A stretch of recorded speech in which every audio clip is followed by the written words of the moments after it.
So our focus today is on singing hearts, work, identity and calling. And I'm really delighted to welcome a married couple, Reverend Dr. Sharon Prentis and Reverend Calvert Prentis, to lead our session.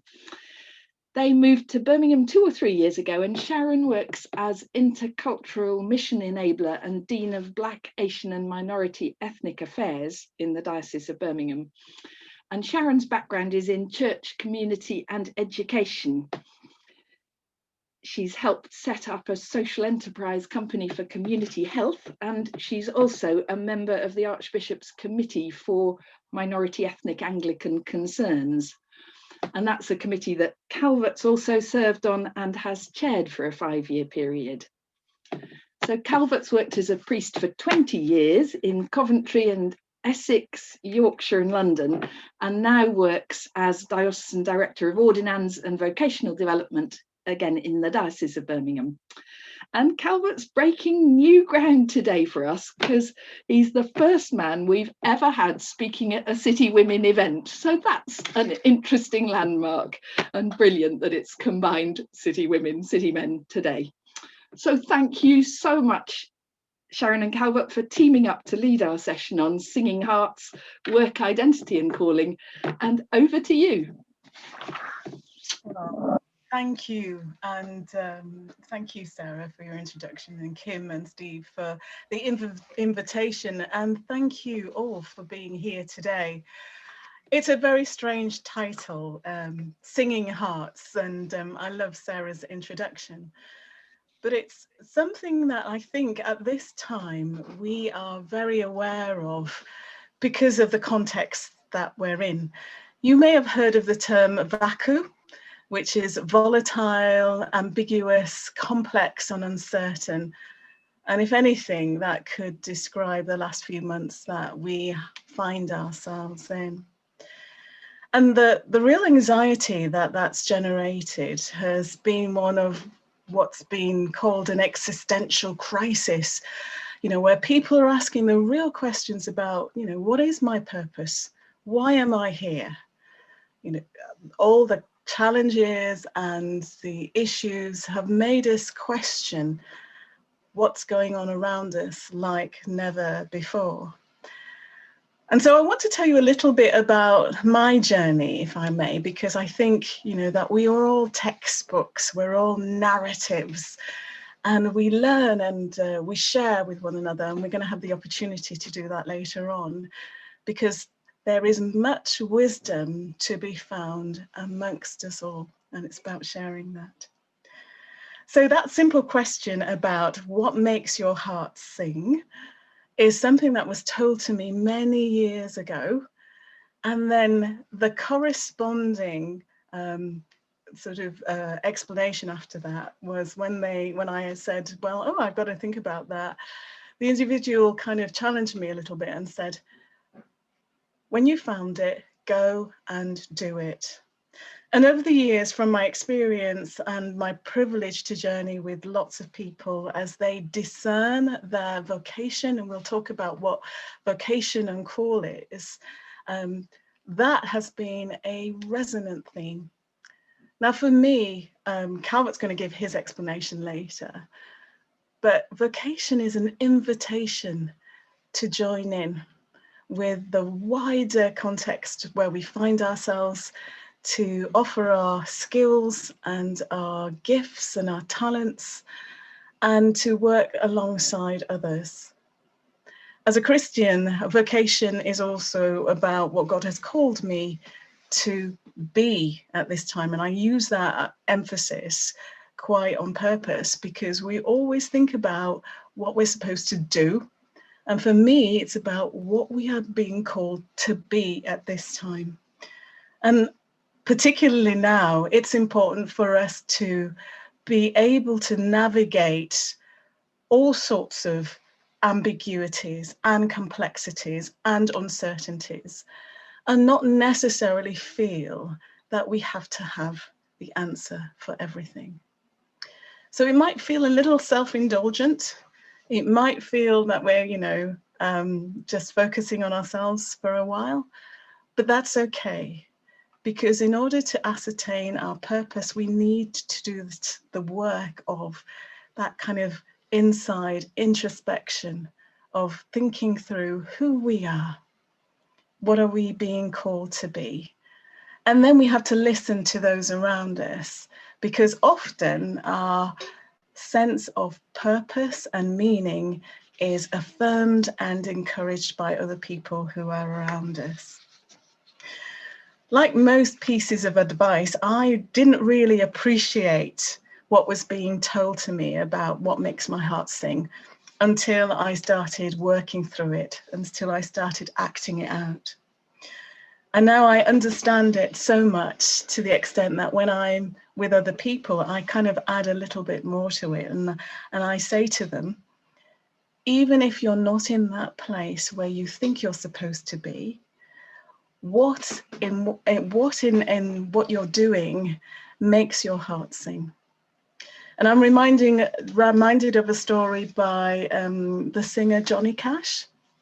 Now, Johnny Cash grew up in a very difficult part in America.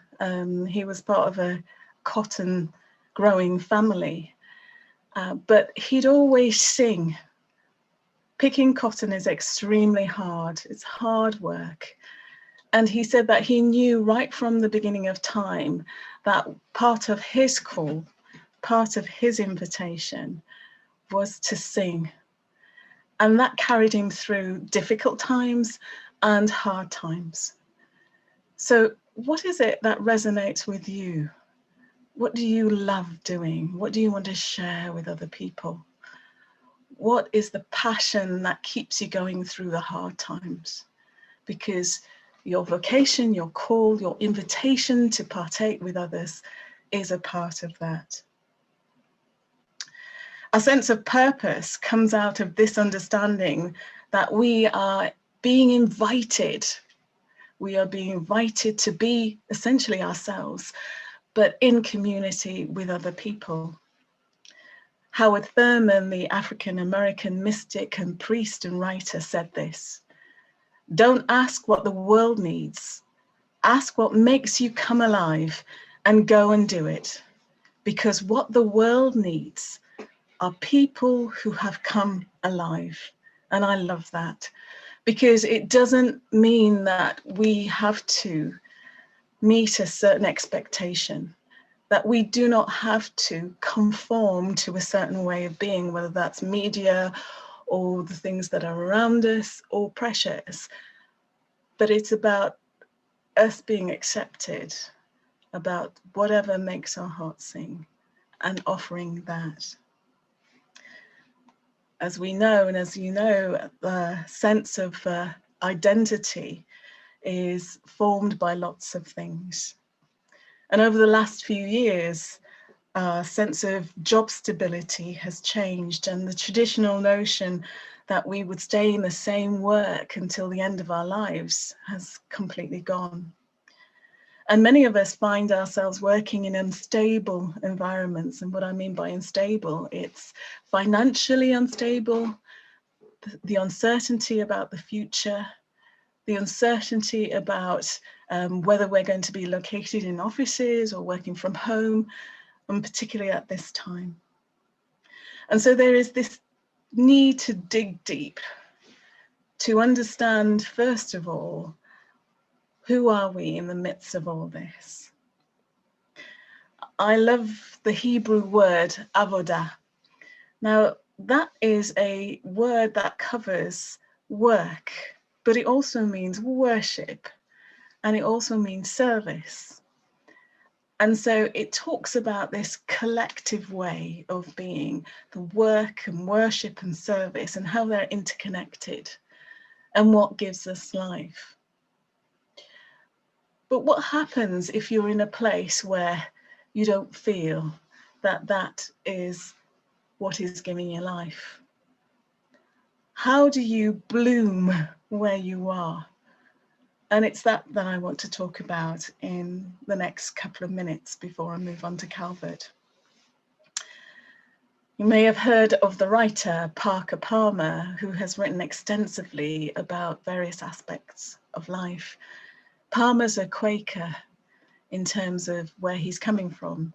And in his wonderful book, Let Your Life Speak, Listening for the Voice of Vocation, printed in 2000, Parker Palmer writes, "Vocation does not come from willfulness. It comes from listening, from being attentive. I must listen to my life and try to understand what it is truly about, quite apart from what I would like, no matter how earnest my intentions. The insights are hidden in the word vocation itself, which is rooted in the Latin for voice. Vocation does not mean a goal that I must pursue. It means a calling that I must hear." Palmer writes with alarming honesty, it's wonderful, about the fact that listening for and hearing are important aspects of this. And he writes this, which really has struck me because I'm in that middle age period as well. During middle age, he writes, I was approaching middle age at warp speed and had yet to find a vocational path that felt right to me. So I spent a number of months praying and trying to listen to what I should be. Finally, an older Quaker woman, well known for her thoughtfulness and candor, called Ruth, said this: "People keep telling me that the way will open before you. Well, when I sit in silence, I pray, I listen for my calling, but the way is not open. And I've learnt this over the time, that sometimes it's about the way being closed. I've been trying to find my vocation for a long time, and I still don't have the foggiest idea, but I know what I'm meant not to do." And I think that's wonderful. So closed doors are just as valuable as open doors. And discerning where we should be going and what we should be doing is part of that. So before I hand over to Calvert, the two questions that we have, and Calvert will repeat them, are: what makes your heart sing? And what makes you come alive?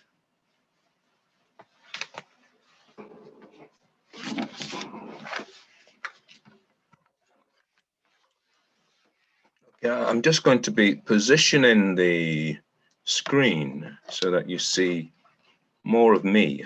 And less of me. Because if I don't do that, and talking about voices, how's your voice? Can you sing? What makes your heart sing? Well, I think I have to confess, when I was younger, much younger, I actually was in a group, and it was a boys group, a men, well, we like to think of ourselves as boys to men. In fact, in all honesty, we were better than even take that. It was a church group, and there were 7 of us, and we went all around the country singing. And so this reminds me, I'll just bring this up, reminds me of that time, really, singing, singing at a young age and doing it with a group of young men. I go back over those years and I see what was becoming a vocation. We had a passion, we had commitment, and we delivered.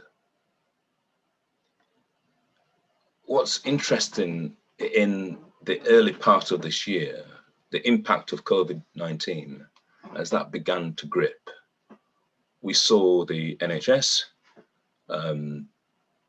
other other organisations really stepping up. And the phrase key workers took a different meaning. And when I heard that phrase, key workers, well, it expressed to me those people who are absolutely key, doing a vital job. And when you heard them, they would often, people of various work experiences, roles, would often say, well, I'm committed to this. This is my vocation. You didn't actually hear the word. Or this is what I'm called to do. This is what I'm made to do. And that honesty in sharing, this is what I'm committed to do.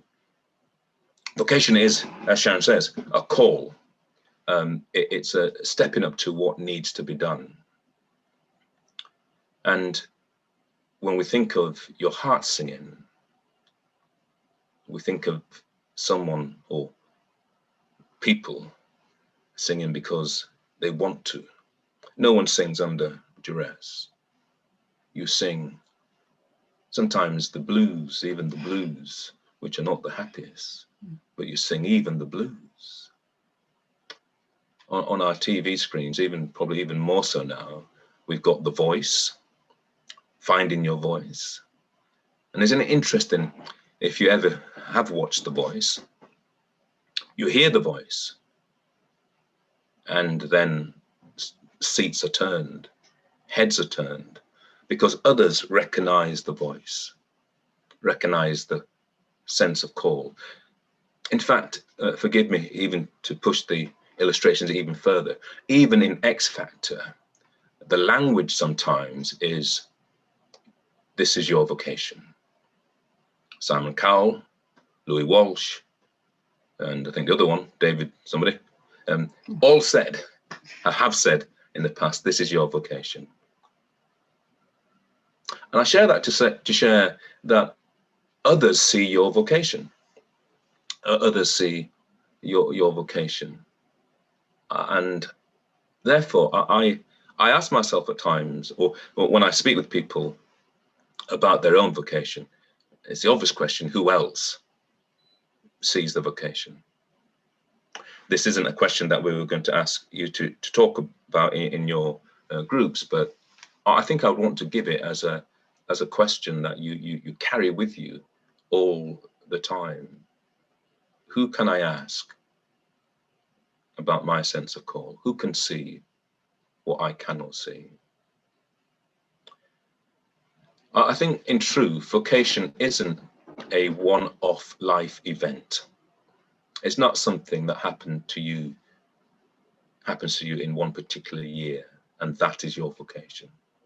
In 1984, again, as a younger man, I went away in the summer for 6 or 8 weeks or so. I don't remember exactly, but I went to Whitby. I was in Yorkshire, and I went to Whitby to work over the summer, an English language establishment, and I volunteered and worked, and amazing experience. And I would often move over from Whitby to Scarborough to Pickering in the car. And one afternoon, the owner of the establishment asked me to go with him.